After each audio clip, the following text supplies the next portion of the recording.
All right, team, welcome to event 3 of the Strong Side Spooktacular. This event is called the Monster Mash.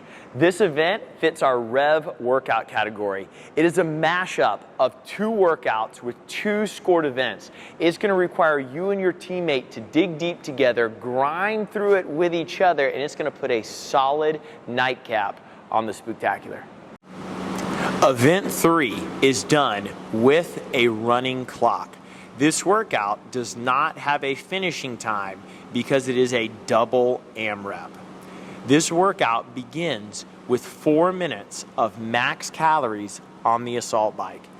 This 4-minute period can be split any way you want. Athletes may choose to stay on the bike for as long or as little as they like, but the objective is to get as many calories as possible inside the 4-minute period.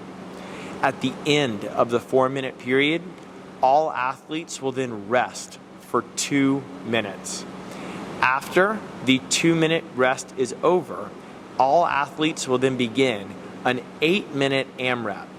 During this 8-minute AMRAP, athletes will perform a relay style of as many rounds or repetitions as possible of 60 feet double kettlebell walking lunges, 15 chest-high kettlebell swings, and 8 pull-ups.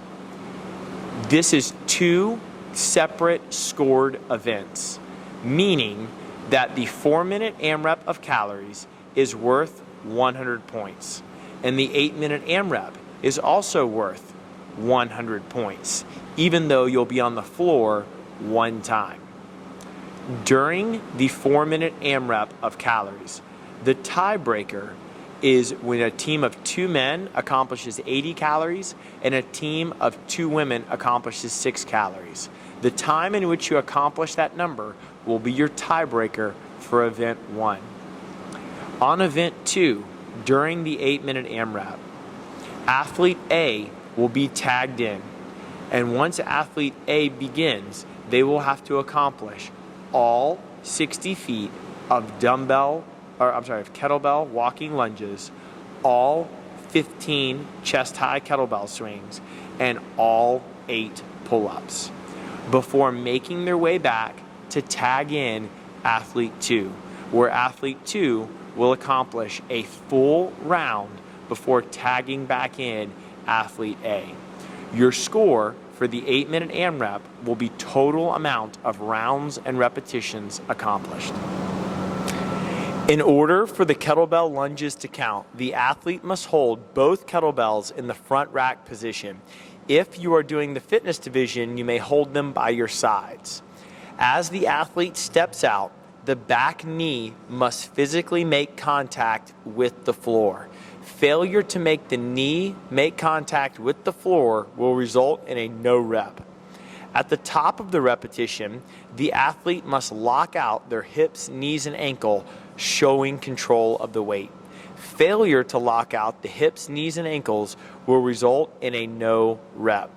Athletes again must have the back knee tap the ground, and at the top of the repetition, lock out and briefly show control before stepping through. In the breakout division, this lunge will be substituted to a kettlebell farmer carry. In order for the pull-ups to count, the athlete must show a full extension at the bottom of the repetition and the chin clearly over the bar in the top of the repetition. Failure to get the chin over the bar will result in a no rep. If the chin crosses over the bar but the arms do not extend on the way down, that will also result in a no rep. Again, for the repetition to count on the pull-up, the athlete must have their arms extended at the bottom and their chin over the bar at the top of the repetition. In order for the kettlebell swings to count, the athlete must have the kettlebell swing from hip level to chest level in one swift movement with the arms fully locked out at the end of the repetition. If the athlete does not extend their arms at the top of the repetition, that rep will not count. If the athlete does not extend their hips, knees, and ankles at the top of the repetition, that will not count. And if the kettlebell does not reach chest level at the end of the repetition, that rep will not count. Again, in order for the repetition to count, the kettlebell must swing from the hip area to the chest area in one swift movement. In the breakout division, in order for the sit-ups to count, the athlete must have their shoulders make contact with the ground at the bottom of the repetition, and their shoulders pass through their hips at the top of the repetition. If the athlete does not sit all the way up to have their shoulders pass over their hips, the repetition will not count.